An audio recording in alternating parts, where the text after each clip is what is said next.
Hola maquetador, maquetadora, soy Ricardo de Animatics y hoy estamos en el vídeo 32 de la serie Desarrollo Web desde cero, con el proyecto Félix Ruiz Fotografía. En este vídeo vamos a maquetar la página 404, que tenía un componente en concreto, y además tenía una animación especial, así que vamos allá. Vale, en esta página lo que hay que hacer, en la página 404, que lo tenemos en nuestro Excel definido, es que este archivo, que es el 404.js, el encargado de pintar esa página, tenía un componente concreto que aún no tenemos hecho, entonces vamos a hacer este componente. En el diseño tenemos esto, este es el componente que hay que maquetar. Hay dos detalles a tener en cuenta aquí que en el diseño están mal. El primero es que el texto está en minúsculas y me dijo el diseñador que esto es un fallo, porque esto en la página 404 no tenía muy claro cómo iba a funcionar y lo hizo al principio y lo dejó aparcado. Pero me ha dicho que los textos tienen que estar en mayúsculas como en toda la web, entonces esto estará en mayúsculas y de hecho ya nos funcionará con las variantes de texto que ya tenemos. Y aquí, aunque veas que pone Home, realmente al final no va a ser así porque se pierde la navegación que hay en toda la sección de About. Entonces lo que haremos es mantener, como tenemos nuestro botón que pone About, clicas y te aparece el menú de About y no perdemos esa navegación. Entonces el link a la Home es desde el propio logo como hasta ahora. Entonces esto no será así al final. Es lo que me ha dicho el diseñador. Pero bueno, que si al final cambia de opinión, pues ya cambiaremos este botón. Dicho eso, este componente va a funcionar de la siguiente manera. El diseñador quería que hubieran tres imágenes flotando de manera random, ya veremos cómo lo haremos, pero bueno, esta imagen podría estar aquí o podría estar aquí la siguiente vez que entres a la página 404, esta imagen a lo mejor estará aquí, entonces será un poco aleatorio. Luego veremos en el código cómo hacer eso, pero el funcionamiento es, habrán tres imágenes por allí flotando ocultas, y cuando el cursor del usuario en escritorio entre en la sección 1, por así decir, en este texto hay una sección de tres cajas, si entras en la sección 1 se muestra la imagen 1, se aplica una opacidad a 1 de esa imagen. Si sales de esa caja, de esa área 1, se vuelve a ocultar esa imagen. Si entras en el área 2, que sería esta sección de aquí, entonces la imagen 2 es la que se muestra, que sería esta de aquí. Y lo mismo con la imagen, con la sección 3, que sería este área de aquí. Entonces, para hacer esto, lo que vamos a hacer es pintar este texto y por encima habrán tres divs o tres span, lo que tú quieras, pero tres cajas en sí, con una distribución concreta, y cuando el cursor entre en esa caja, que no tendrá nada, simplemente será transparente, pero al entrar, que estará por encima del texto, entonces se lanzará un evento de JavaScript que será que has entrado en esa sección 1 y podremos animar la imagen 1 con opacidad a 1, que es el funcionamiento que se quiere hacer. Además de eso, el diseñador no nos ha hecho versión tablet ni móvil aquí, porque no sabía muy bien cómo iba a funcionar. Entonces yo le comenté que como en tablet y móvil no tienes eventos de cursor, porque no hay cursor, entonces lo que vamos a hacer es que la animación sea como en un loop, y lo que va a ocurrir es que no hace falta que entres en ninguna de las cajas de hover, porque como no hay hover, y lo que hará es que las imágenes se irán mostrando una a una de manera seguida, es decir, la primera estarán todas ocultas, aparecerá la imagen 1 de golpe, con una opacidad y una transición,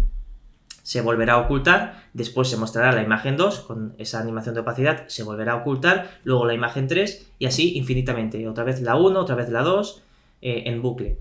Y en móvil lo mismo. Y de esta manera tendríamos esa misma animación, por así decir, sin eventos de cursor y simplemente de fondo. Vale, lo primero que vamos a hacer es ir a la página 404, que era el archivo 404.js, y vamos a editar todo esto a lo que tenemos que hacer. Esto es un archivo muy antiguo, que esto lo teníamos vídeos atrás, que lo dejamos definido aquí, así que vamos a empezar a borrar todo esto y a hacer como debería ser. Mira, lo que estoy haciendo aquí es importar React, como siempre, y el hook useContext, porque lo vamos a utilizar en esta página. Luego incluyo este componente, que es el que vamos a crear ahora, y lo dejo ya incluido aquí. A pesar de que aún no existe, como ya sabemos la ruta que va a tener porque sabemos el nombre y todo, lo dejo aquí incluido y ya está. Funcionará cuando esté creado. Luego dejo incluido el contexto principal que teníamos con los datos globales porque lo utilizaremos. Esto podemos borrarlo porque es antiguo, así que lo quito. Este console log también lo voy a quitar. Ahora lo que vamos a hacer es obtener la información para la página 404, y para obtener esa información, que es esta de aquí, es las tres imágenes y este texto, lo que vamos a hacer es obtener la información de nuestro WordPress. En nuestro WordPress generamos en su día una sección general de información para la página 404, que eran tres imágenes, que aquí las puedes ver, y además de eso un texto, que es el texto que queremos pintar. Esta información la obteníamos de nuestra REST API con los datos globales de la web que vimos vídeos atrás. Entonces lo que hay que hacer aquí es obtener esa información a partir del contexto que ya hicimos también vídeos atrás. Entonces vamos a ver cómo pintar esa información. Para obtener esa información hacemos lo siguiente. Lo que estoy haciendo aquí es acceder al contexto principal y obtener esos datos globales que ya vimos vídeos atrás. Y aquí teníamos toda la información. Ahora haré un console log de esto para que lo puedas ver. Lo voy a dejar aquí ya escrito. Lo que nos devolvía esto. Global data, aquí, vale. Ahora veremos la consola que devolvía. Mira, en la consola podemos ver lo siguiente. Aquí tenemos la información de ese console log y teníamos la información de los bloques y luego teníamos la información de nuestra página 404, que es lo que hemos visto ahora en el WordPress, en el backend. ¿Y qué teníamos? Pues en la página 404, la imagen 1, la imagen 2, la imagen 3 y ese texto, que era la información, el texto a pintar en nuestro componente. Vale, una vez visto esto, ya puedo borrar este console log y seguimos. Me guardo en esta constante este string que es el slack para acceder a esa información y se repite bastantes veces, como puede ver aquí, para no estar repitiendo todo el rato ese string. Después obtengo el texto de la siguiente manera. En los datos globales, en la página 404 teníamos dentro la información del texto, que era página 404, dos guiones bajos, text. Entonces aquí tenemos la información del texto. Y para las imágenes lo mismo, quiero un array con las 3 imágenes y lo que voy a hacer es, pues en la posición 1 obtengo el de los datos globales, en la página 404, dentro de eso habían unas cuantas posiciones que una de ellas era en la página 404, dos guiones bajos, imagen 1, ahí teníamos la información de la imagen 1, todo el objeto de imagen 1, que tenía dentro pues el ID, el nombre, las URLs con los tamaños escalados. Luego hago lo mismo para la imagen 2 y para la imagen 3. Así que tenemos un array con las 3 imágenes que queremos pintar. Dicho eso, incluimos ese componente que vamos a crear ahora con el texto que quiero que pinte y las imágenes que también quiero que pinte. Vale, ya tendríamos la página 404 correctamente. Ahora vamos a hacer ese componente que acabamos de incluir aquí, que aún no existe. Entonces, vamos a ello. Para crear el componente, como siempre, trabajando con Bemit, en componentes me creo la carpeta con el nombre del componente y dentro dos archivos, que serán el de JavaScript y el de Sass. Y nos quedaría así, la carpeta con los dos archivos. Y ahora lo que hay que hacer es desarrollar nuestro código, que yo ya lo tengo aquí preparado para ir un poco más rápido, pero te lo voy a explicar todo línea a línea. Mira, quedaría así. Esto ahora lo comentaremos, toda la maquetación cómo está hecha, pero lo que vamos a dejar ya hecho es añadir también el Sass, entonces esto nos quedaría así. Y además de eso, también voy a añadir en mi archivo de componentes ese Sass que acabo de crear con el nuevo componente, entonces lo dejamos también creado de esta manera. Así ya lo tendríamos incluido en el proyecto, ya podemos olvidarnos. Ahora este CSS entrará en juego en los estilos. Dicho eso, vamos a empezar por la maquetación del componente. Lo primero que hago en este componente es importar React y los hooks de useCallback, useEffect y useRef, que los utilizaremos. Luego me incluyo los objetos de Bemit que hicimos vídeos atrás, container y call, para nuestro sistema de grid y poder maquetar el columnado como queremos. Luego incluyo la librería de GreenShock para hacer las animaciones pertinentes.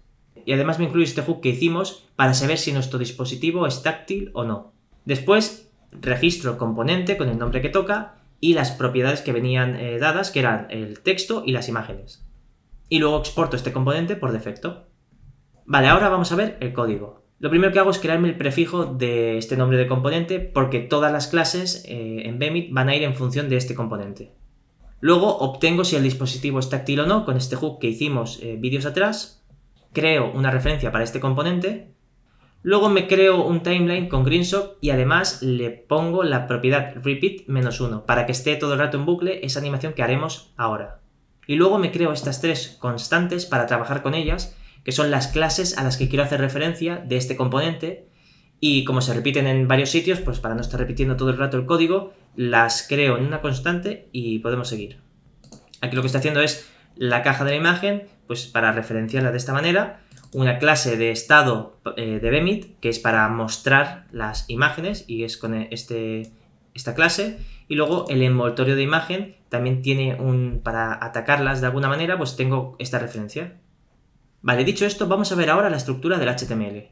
La estructura del HTML, como puedes ver, es esto de aquí. Lo primero que hago es crear el componente con el nombre del componente en sí, que es con el prefijo, y además de eso asigno la referencia del componente.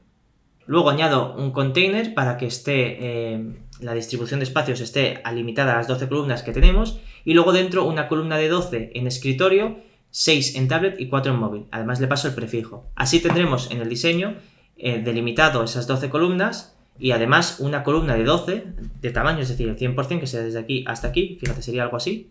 Tenemos esta columna donde tendremos el texto dentro y estará centrado.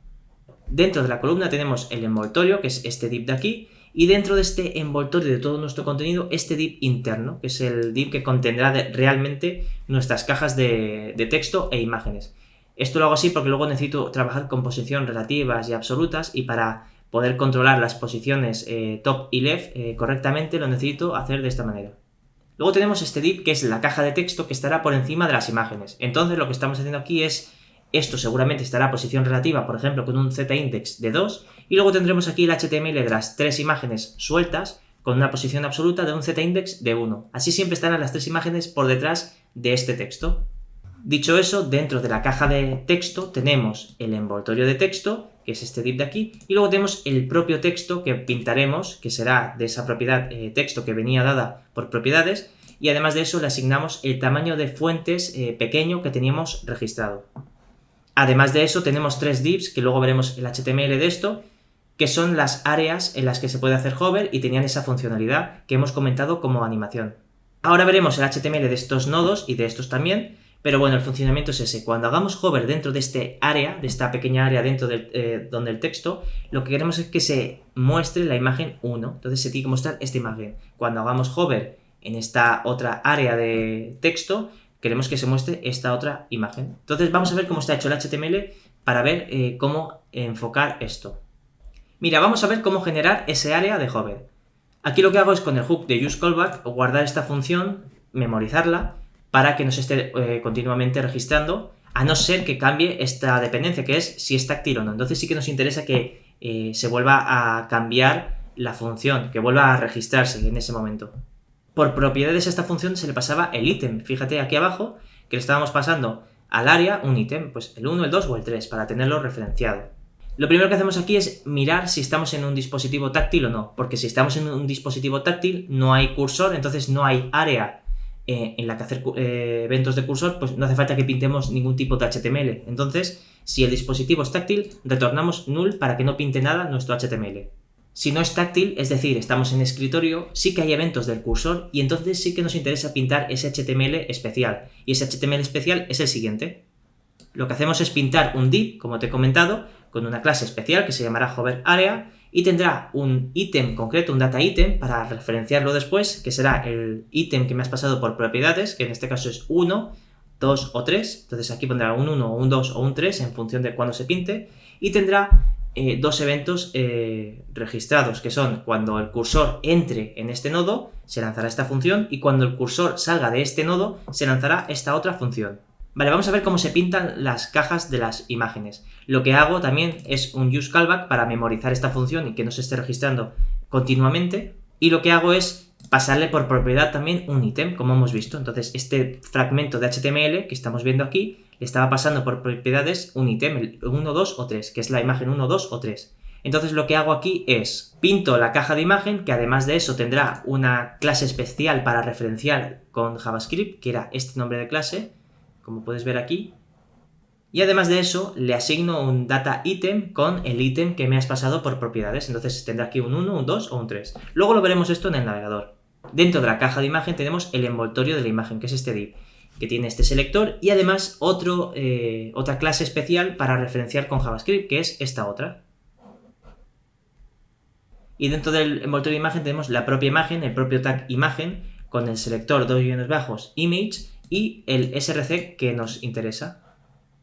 Lo que hacemos aquí es, de las imágenes que venían por propiedades en este componente, en la posición ítem -1, porque estamos pasando ítem 1, 2 o 3, entonces restamos 1, entonces tenemos la posición 0, 1 o 2 de nuestro array de imágenes. Entonces en una de esas tres posiciones, .size, porque estamos en una de las imágenes y tiene las imágenes de WordPress, lo que viene dado en el endpoint de WordPress, como vimos vídeos atrás, tienen una posición llamada size, que es los diferentes tamaños escalados que nos proporciona WordPress para la imagen. Y la que queremos, la imagen que queremos es la del tamaño large. Esto nos devuelve una URL. Esto lo vimos vídeos atrás, así que te recomiendo que lo veas. Una vez tenemos el src que queremos pintar, en este caso el de la imagen 1, el de la imagen 2 y el de la imagen 3, el tamaño large, pues será esa URL la que se pinte en cada una de las cajas. Hemos dicho antes que en la sección de área de hover teníamos dos funciones que son cuando el cursor entra y cuando el cursor sale, y son estas funciones de aquí. Cuando el cursor entra en esa área de hover, lo que hacemos es, por propiedades, obtenemos el evento. Lo que hacemos aquí es obtener ese ítem, ese atributo dataItem que tenía este nodo al que acabamos de hacer hover. Es decir, hemos hecho hover en el área, este área tiene un dataItem concreto que era 1, 2 o 3, entonces queremos ese valor. Y lo que hacemos es, de este nodo que acabamos de hacer hover, en los valores data, dame la propiedad que se llame item. Y aquí tendremos ese valor 1, 2 o 3. ¿Por qué? Porque ahora con ese valor podremos atacar a la imagen 1, 2 o 3 en función de su dataItem. Luego obtenemos este componente concreto a partir de la referencia y podemos trabajar con él de esta manera. Lo que queremos es que, ¿qué imagen es a la que tenemos que atacar? Pues la imagen a la que tenemos que atacar para mostrar es, dentro de este componente, búscame el selector que tenga este nodo de aquí. Este selector era el selector de la caja de imagen, como hemos visto antes, con el dataItem del valor que me acabas de pasar por el evento. Es decir, como hemos hecho hover en el área 1, el dataItem es el 1, quiero seleccionar la imagen que tenga el dataItem 1. Es decir, cuando hago hover en el área 1, quiero atacar a la imagen 1 a partir del dataItem. Una vez tenemos esa imagen a la que queremos atacar, lo que hacemos es que en sus clases añadimos la clase de mostrarse. Entonces entran en juego los estilos de opacidad A1, que ahora veremos en el SAS. Vale, visto esta funcionalidad, ahora lo que falta es que se aplique lo contrario. Cuando el cursor salga de ese área de hover, se quite la opacidad de la imagen que está en este momento activa, por así decir. Eso lo hacemos con esta otra función. Y lo que hacemos es, de la misma manera, obtenemos el evento, obtenemos el ítem concreto que queremos atacar, y esto lo obtenemos porque si estamos haciendo que el cursor ha salido de la caja 1, es decir, si estamos aquí abajo, estamos haciendo hover en esta caja y salimos de esa caja, queremos que la imagen 1, que estaba ahora mismo con opacidad a 1, vuelva a tener su opacidad a 0. Y eso lo hacemos quitándole la clase de mostrarse. Vale, una vez tenemos el ítem correcto, volvemos a hacer de la misma manera la referencia del componente y a qué imagen queremos atacar. Pues a la que se debería ocultar, que es la imagen 1, porque estábamos en el área 1 y el cursor ha salido de ese área 1, entonces la imagen 1 es la que queremos volver a ocultar. Entonces ya tenemos la imagen a la que queremos atacar, que es la imagen 1, y entonces en la imagen 1, en las clases, quitamos esa clase de mostrar. Dicho eso, ya tenemos la funcionalidad del cursor, de hacer ese hover. En resumidas cuentas, lo que estamos haciendo aquí es que cuando tú pases con el cursor por encima de un área, se obtenga el dataItem de ese área, que era 1, 2 o 3, por ejemplo el 2, vamos a suponer el 2, obtenemos ese valor 2, buscamos en nuestro componente la imagen que tiene ese dataItem 2, que es la imagen 2, y le añadimos la clase para mostrarse. Entonces los estilos de CSS aplican la opacidad a 1 y se muestra esa imagen 2. Y cuando el cursor sale del área 2, se quita de nuestra imagen 2 esa clase que acabamos de añadir. Entonces todo el rato estará funcionando de esa manera en dispositivos no táctiles. Vale, dicho eso, vamos a ver también los useEffect que tenemos aquí registrados. El primer useEffect se lanza únicamente cuando se ha montado el componente y nos va a servir para establecer la imagen, la posición, es decir, el top y el left de cada una de las imágenes.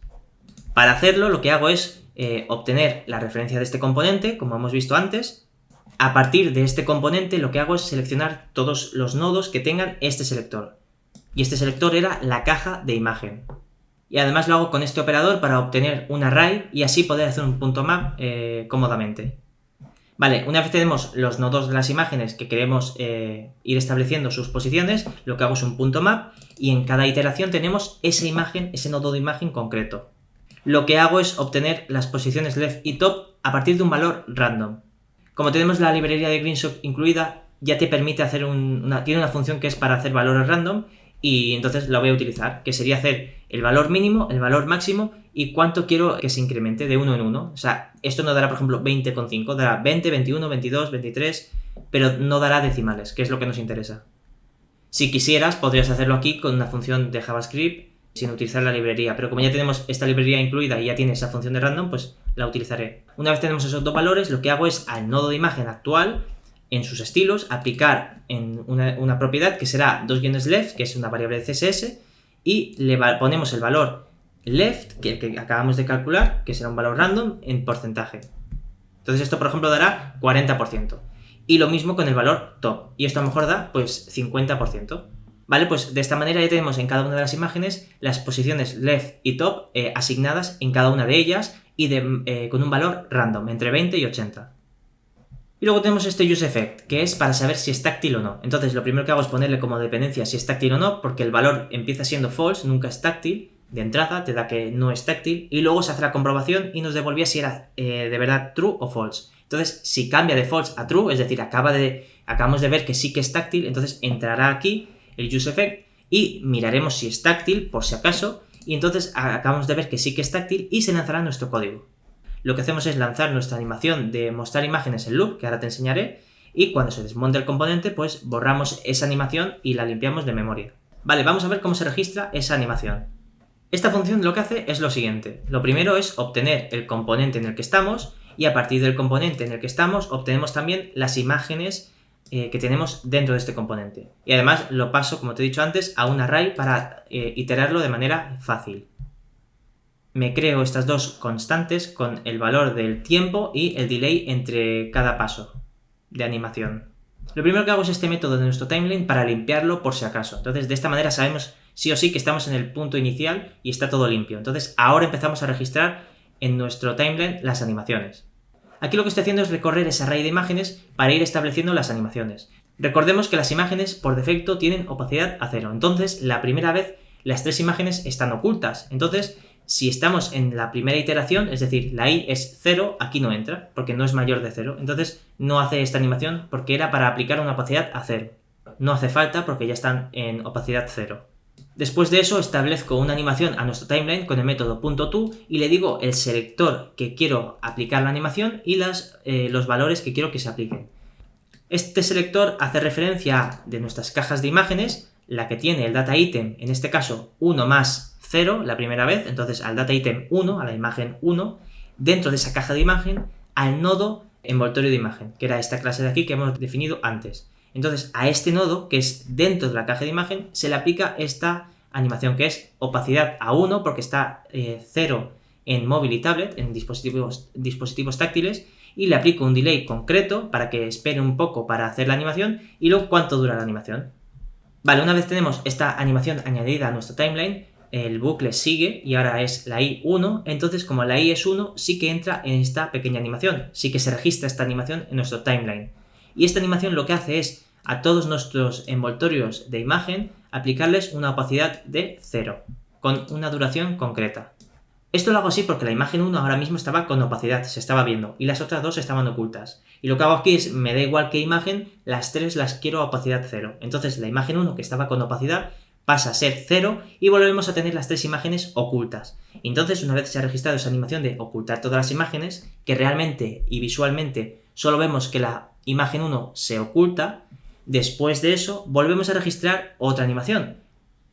En este caso, el selector atacará a la imagen 2, porque ya la i vale 1, entonces 1 más 1 es 2, y entonces estamos atacando a la caja con el data item 2, es decir, a nuestra caja 2. Y al envoltorio de imagen de esa caja le aplicamos opacidad 1. Es decir, después de haberse ocultado las tres imágenes, que solo era la caja 1, ahora se muestra a la caja 2, se le aplica esa opacidad, entonces se ve la caja 2 únicamente.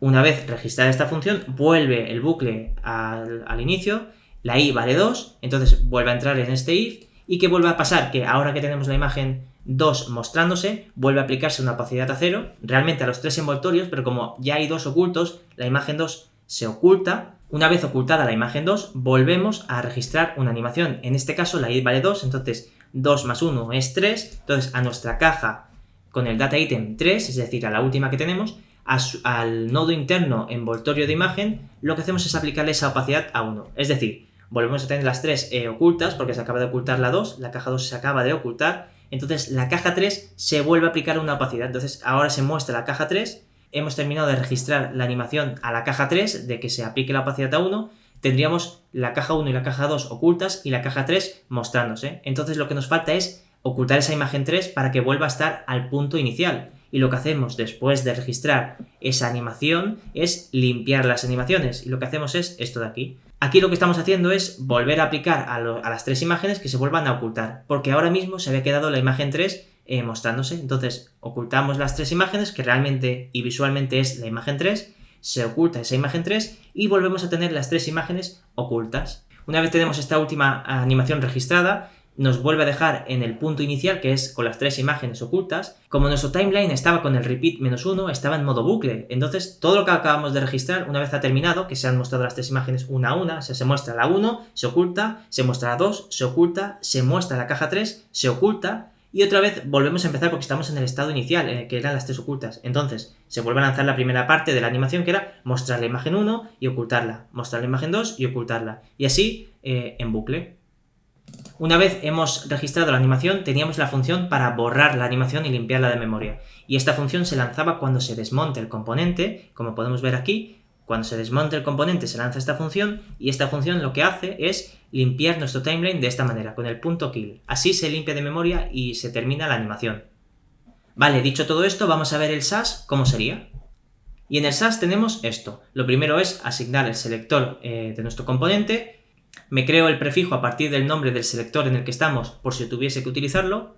Añado esta línea para ver el debug visual que vimos vídeos atrás. Lo pongo como posición relativa, display block y overflow hidden. Este overflow hidden lo aplico para que no tengamos scroll en el eje X ni en el eje Y. Es decir, nuestro componente no tendrá ningún tipo de scroll, aunque las imágenes estén sobresaliendo, que podría ocurrir. Luego tenemos el selector container y call, que en principio no los utilizo, pero los tengo aquí preparados por si acaso. Luego teníamos este selector, que hacía referencia a esta parte del HTML. A este nodo le aplico DisplayBlock, ancho 100%, le aplico una altura de 100 VH para tener el 100% de la altura del viewport, de la altura del navegador en ese momento.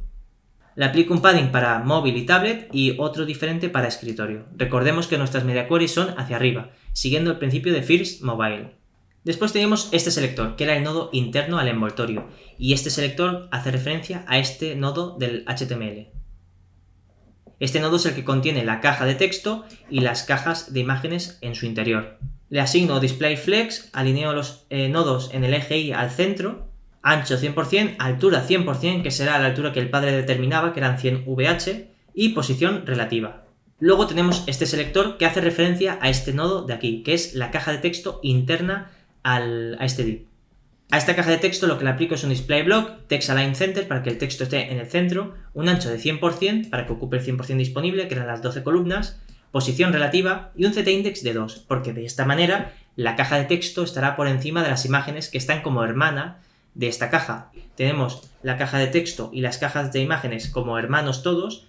Lo que vamos a hacer es que la caja de texto esté posición relativa con z-index 2 y las imágenes posición absoluta, que es lo que necesitamos, y z-index 1. Entonces estarán las imágenes por detrás de nuestro texto. Dentro de la caja de texto tenemos el envoltorio del texto, que estará como display inline block, un ancho auto y una posición relativa. Este es el nodo al que hacemos referencia. Este es el envoltorio de texto. Y dentro tenemos el propio texto. Y este selector lo que hace es lo siguiente: que esté de color negro como en el diseño, que esté inline block, un ancho auto, también esté text align center, posición relativa y z-index de 1. Esto lo hago así porque las áreas, los nodos hermanos del texto, fíjate, estos nodos hermanos del propio texto estarán por encima del texto. Entonces estamos haciendo que el nodo de texto tenga posición relativa 1 y estos nodos estarán posición absoluta con z-index de 2. Entonces estarán por encima del texto, posicionados donde toque, pero cuando yo haga hover a ese texto, realmente estoy haciendo hover a una de las áreas de ese texto. Y entonces se nos lanzarán las animaciones pertinentes. Dicho eso, tenemos las áreas para hacer hover. Cada uno de estos divs tiene lo siguiente: posición absoluta, top 0 píxeles, un ancho del 100% disponible entre 3, y esto lo hacemos porque queremos que cada una de las áreas ocupe lo mismo, que será el 100% disponible entre 3 espacios que necesitamos.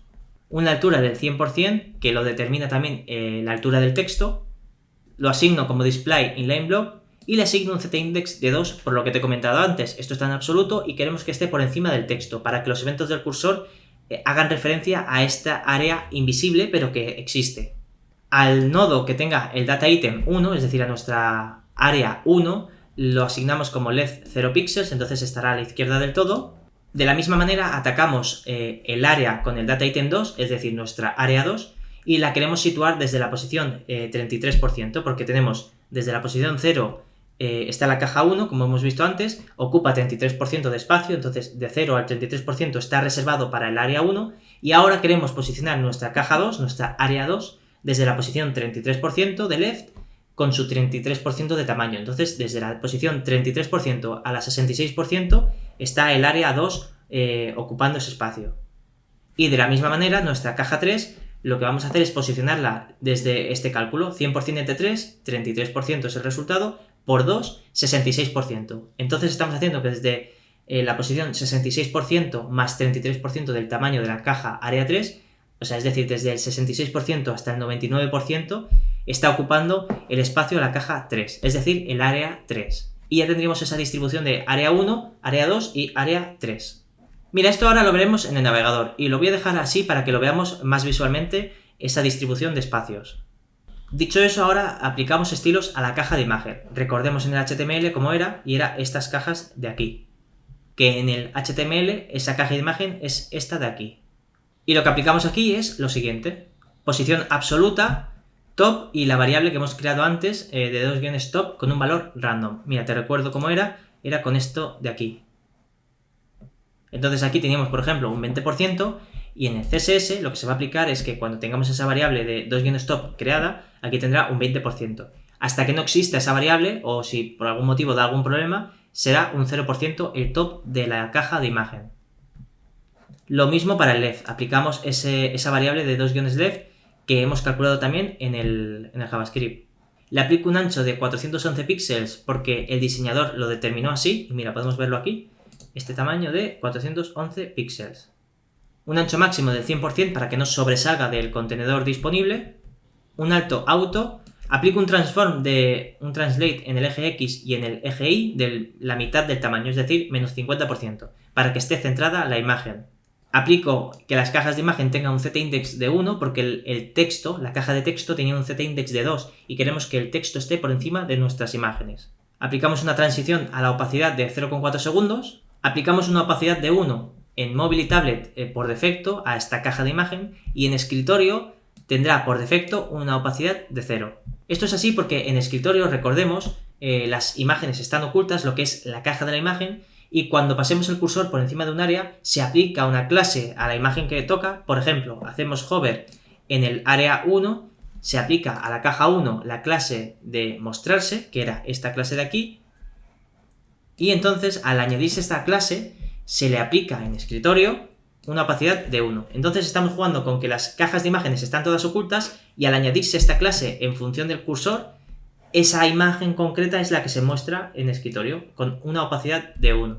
Y cuando se quite el cursor de ese área, se quita la clase de la caja de imagen para mostrarse, que era esta de aquí, entonces se vuelve a quitar esta opacidad a 1 y se aplica su estilo por defecto, que en escritorio es opacidad a 0. Esto, como te digo, ahora lo veremos en el navegador, así que no te preocupes. Dentro de la caja de imagen tenemos el envoltorio de imagen, que recordemos en el HTML cómo era, y era esta caja de aquí. Dentro de la caja de imagen tenemos el envoltorio de imagen.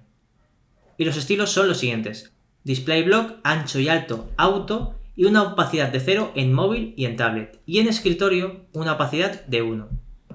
Esto es así porque, recordemos, en la animación que hemos hecho para móvil y tablet, en dispositivos táctiles, era que las imágenes estaban ocultas por defecto, es decir, los envoltorios de imagen están ocultos por defecto, y con la animación de JavaScript íbamos mostrándolos en bucle uno a uno. Primero la imagen 1, luego la imagen 2, y esto lo hemos hecho antes en JavaScript con esto de aquí. Lo que hacíamos aquí era al envoltorio de imagen ocultarlos todos, y luego al que toca, a ese envoltorio de imagen que toca, mostrarlo con opacidad a 1, así todo el rato. Entonces tenemos una diferenciación de, en dispositivos táctiles jugamos con el envoltorio de imagen para jugar con esa opacidad, y en dispositivos no táctiles, es decir, en escritorio, jugamos con la caja de imagen y aplicábamos esa clase de mostrar o no, a partir de la función del cursor. Y dentro del envoltorio de imagen tenemos el propio nodo imagen, que tiene un display block y un ancho máximo de 100%, y es este nodo de aquí. Vale, pues dicho esto, vamos a ver en el navegador cómo queda y vamos a repasarlo una vez más allí. Y en el navegador quedaría así.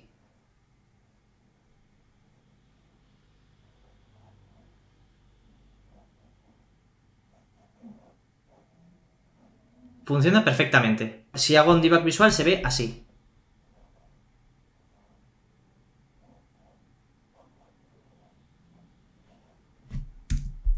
Como puedes observar, ahí se ven los 3 outlines de las 3 áreas disponibles para hacer hover. Entonces, cuando entramos con el cursor en la área 3, se muestra la imagen 3. Vamos a inspeccionar esto si es cierto. Tenemos el componente en sí, el contenedor y la columna de 12. Luego tenemos el envoltorio de nuestro contenido, el nodo interno. Luego tenemos la caja de texto que estaba centrada en el eje Y. Y tenemos las cajas de imágenes, que una está ahí, porque se le ha puesto un left y un top random.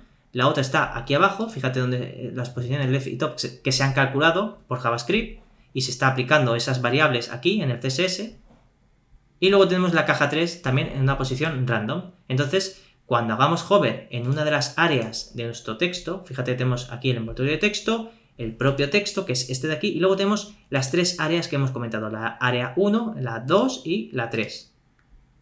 Entonces, cuando hagamos hover en esta área, queremos que se muestre esta imagen. A ver si es cierto. Como puedes ver, la que se acaba de mostrar es esta imagen, que es la imagen 1. Vamos a volver a verlo. Si te fijas, en la consola podemos ver que se ha aplicado esa clase de mostrarse. Entonces, está funcionando correctamente. Fíjate aquí en el selector que se está aplicando esa opacidad a 1 y machaca la opacidad a 0 que tenía por defecto. Veámoslo una vez más. Voy a ir a la imagen 2, a ver qué ocurre. Como puedes ver, se ha aplicado la clase de mostrarse en la imagen 2. Entonces, esta es la caja que se está mostrando. Si quito las opacidades, podemos ver que están ahí las 3 imágenes, pero lo que queremos es que estén ocultas y sea el cursor el que determina cuál es la que se muestra. Vale, vuelvo a quitar el outline para verlo una vez más. Y ahora quedaría así. Como puedes ver, las posiciones son otras, porque al recargar la página cambian las posiciones. De hecho, voy a volver a recargar para ver que cambian estas posiciones. Fíjate. Mira, ahora está aquí. ¿Ves? Han cambiado. Vamos a verlo una vez más. Fíjate dónde está la primera imagen. Está en todo el centro. Vamos a ver ahora cómo quedaría. ¿Ves? Ahora está más desplazada. Está quedando muy chulo, ¿eh? Está quedando muy guapo. Si te fijas, acabo de acceder a una URL cualquiera que no existe. Esta URL no existe en nuestro sistema. No tenemos un post, un proyecto con ese nombre, ni una página con ese nombre. Entonces, como nuestro código Next no encuentra una concordancia con un archivo o ruta concreto, nos demuestra la 404 y esta es la página 404. Vale, pues en escritorio funciona bien. Vamos a ver cómo queda en móvil. Se ve el texto en el centro y la imagen. Aparece la primera imagen. Ahora se mostrará una segunda y ahora se tendría que mostrar la tercera en la posición que toque. Aquí la tienes. Y ahora otra vez la primera. Vale, está quedando perfecto, está quedando muy chulo. Como puedes ver, aquí ya esto no hace nada. No puedo hacer aquí ningún tipo de interacción con el cursor. Es decir, no hay hovers, no hay nada. Y nada, la animación está quedando muy bien, está quedando muy chula. Y si hago un control punto podemos ver la distribución de cajas con el debug visual. Y nada, parece que está todo funcionando correctamente. Pues nada, ya tenemos la página 404 con esta animación tan chula, porque fíjate qué bien queda en móvil, y en escritorio tenemos ese evento de cursor que, vamos, también está quedando muy chulo. De hecho, voy a tener que equivocarme adrede en este proyecto para ir a ver esta página tan bonita, porque madre mía, esto no se puede perder. Y nada, si te ha gustado el vídeo, ya sabes, suscríbete, dale like, comenta, comparte, y nos vemos en el próximo vídeo. Ah, y una cosa que se me estaba olvidando, es que siempre se me olvida, ¡a maquetar!